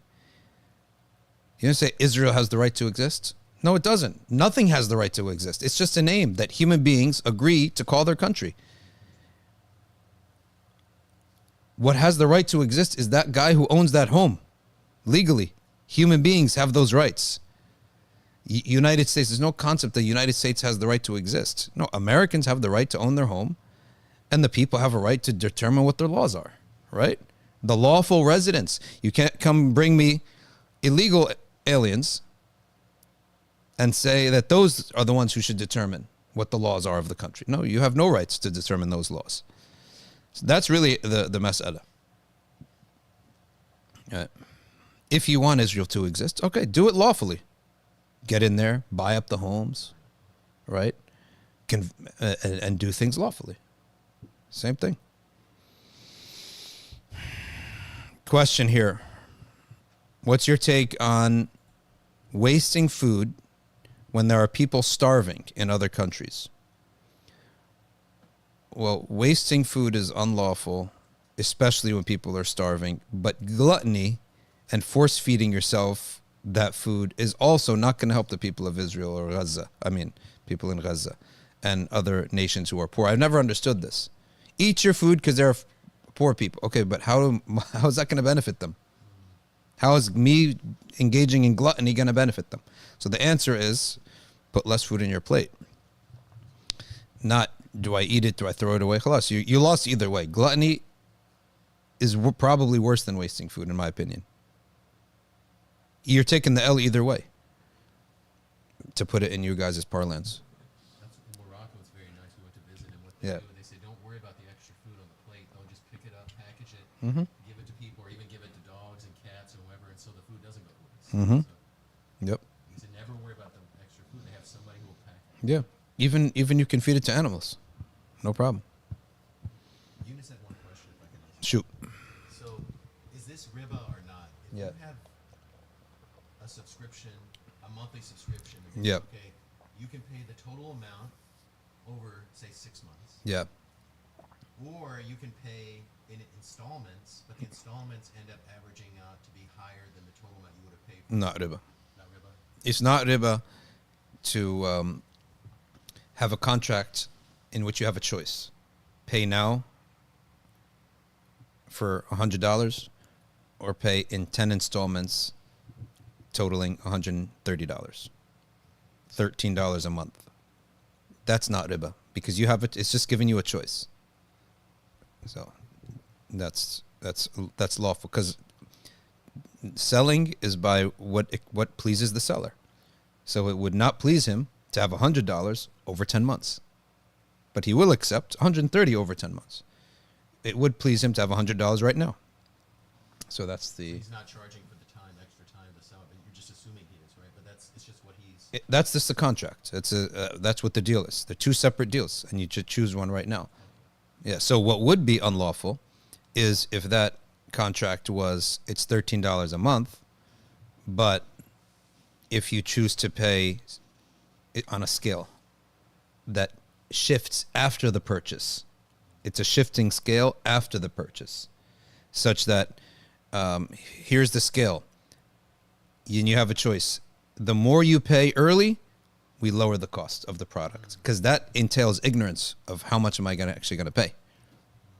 That's the problem. And it's also unlawful to say, that we won't accept for you to make the whole payment eventually. Like, for example, if I sell you a car and we agree to installments and you're going to pay me $500 for 10 months, totaling $5,000 for the car. It's a deal. Now you come upon some money and say, hey, on month 2, I have the rest of the money. And I say to you, no, I don't want that. You have to pay me in installments. That's not allowed. The buyer must have the right to pay it off when he wants. He has that right. And you don't have the right to say no. Why? Because that's encouraging debt. And the Sharia, the rules of Sharia encourage getting rid of debt. So if we had such an arrangement and you say, I came upon the money right away, and I say, no, I benefit more by knowing I got $500 coming in every month, I can't accept that. I discipline myself then. So he has to be allowed to pay that. Here's a question from John R., our man from Pennsylvania.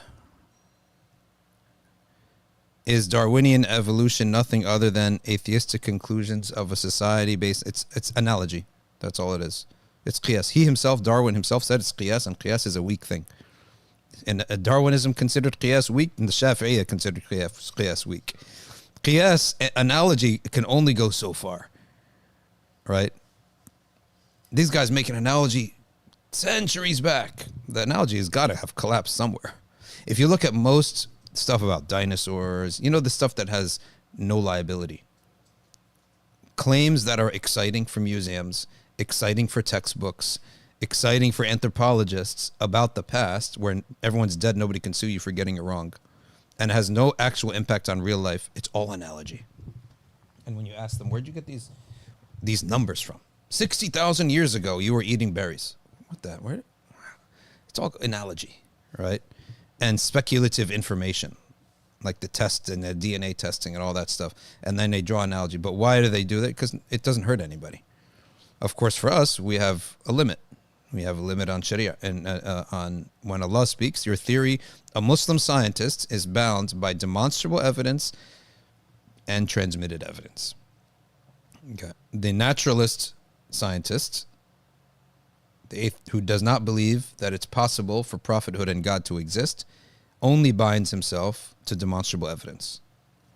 And that's why they're going to get things wrong. But as for all this imaginative science and anthropology, that as long as it doesn't contradict the revealed knowledge or demonstrable knowledge, and you're not saying it's absolute, you're just speculating and admitting that it's a speculation, and the foolishness is for people speaking about it as absolutes. You're just completely foolish at that point. That's lawful for us to do. Like, it's lawful for us to say, you know, I think the bird eventually was this or that based upon this evidence or that evidence. And then the tiger had saber teeth, whatever, stuff like that. Would they say that it's rational? They would say that the math shows that too. So how would you refute that? Yeah, but what math? Well, they would just say that, I don't know, whatever. See, analogy is all based on math. When they go back, I say, okay, we tracked adaptations over the last 100 years. So therefore, if we continue the graph for another 1,000 years, you would have been this. Your ancestors were. So that whole dotted line of assumption, it drops in speculative, in the uncertainty. It keeps dropping to the point of a very, very soft speculation. You can't really base anything on it, but no one cares because there's no liability. There's no one. You're not offending anyone. No one can get sued from this. The museums can make money. The textbooks can write new chapters. The artists make some money, right? And they create new chapters for the kids to study dinosaurs and fake animals that probably, who knows if they ever, it's all speculation. It's the same in physics too. Same in physics. When the airplanes go too fast, Yeah. they can make models and whatnot, but once you go hypersonic, Yeah. everything changes. SubhanAllah. So they have to take into account more information. So the model at this stage doesn't account for it. Yeah. That's why the longer out you go, the more speculative. The thing is, they just got to teach kids what annoyed the heck out of me. They teach these chapters as if it's fact. Don't say it is. Say assume to be, right? Teach the kids the word certainty and speculation. And that's what annoys, and you get people like, they think you're a flat earther or something when you tell them dinosaurs probably didn't look like that. It's like an assumption. They look at you like you got two heads. You were taught something that is a speculation. There's nothing wrong with speculating, right? But don't talk about a speculation like it's a fact and confuse the two levels of evidence.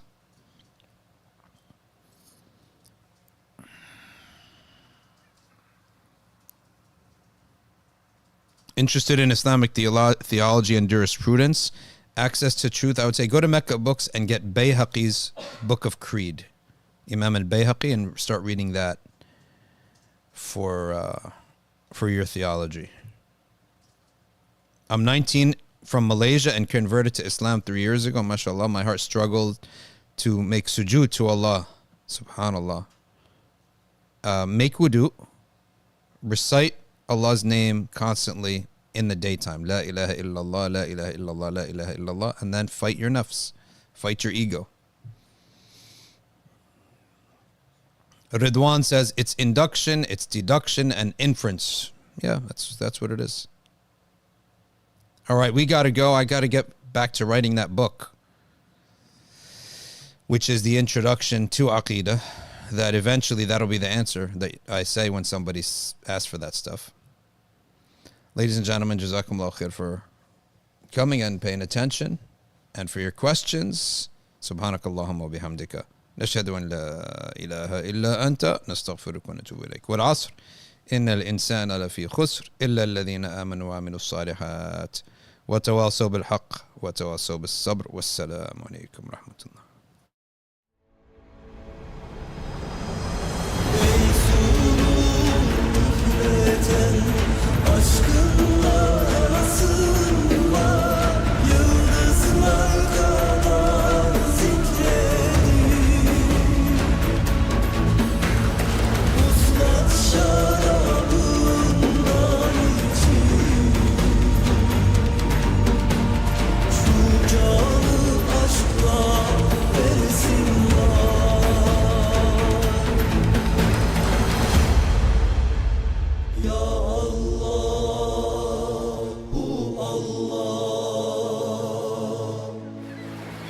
Kalbe şifa